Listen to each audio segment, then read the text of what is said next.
Today was one of those classic tricky jobs, and normally one where my comments are always filled with just rewire the place as quickly as you can. Which, yeah, obviously you would normally, you'd want to do that, but it's not always that easy. Customers don't always have the budget or the facility to do so, and you certainly can't force them. So sometimes you have to come up with clever ideas of making it safe and a way that you can do the job without forcing people or just walking off. So of course we cracked into it. We got the dust sheets down, got everything sheeted up, including some of the rooms that didn't have doors. We didn't want them to get too dusty, so we sheeted up the doorways and got cracking. Gloves on for all the glove lovers out there, and got our music going. The aim of the job here is to run additional sockets and lighting as rooms are being renovated, but all the wiring here is exceptionally old. We've got cotton braided cables for the power, and the lighting has got no CPCs, so we're having to be very cute about how we do this. We're effectively rewiring room by room, and that's a little bit tricky, but it's the most practical and the reality of the job.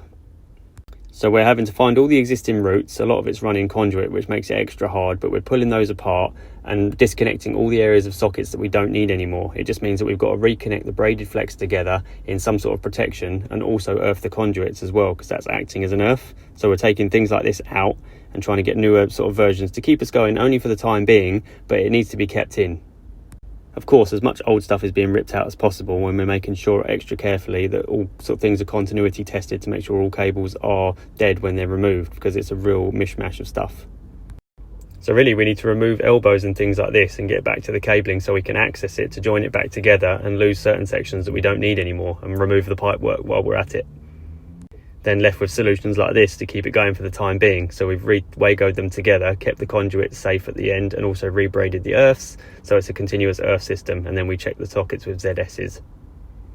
Because the rooms are being done one by one, we've got to be careful. Let's say the ground floor, because it's wired from above, needs to be done now rather than later, because otherwise we won't be able to lift those floors again. Same for the lighting, we have to go room by room, reinstating new feeds as we go, so we don't have to interrupt the old ones. Once we'd had a real head scratch and put a proper plan together though, it's a case of running new cables into the areas we were running new, using some of the conduits if we could to get back to the old areas, running down the back of the stairs as well to get back to the existing consumer unit. Just to clarify, our ones are the ones going through the 25mm hole, not over the top of the joist, and I will plate that later as well, just to be sure. We're also going to install a new consumer unit to the left of the existing one and put all our new circuits into that, and then slowly move some of the older ones into it as well, so we don't have to do a full board change now. Told you we'd plate that joist.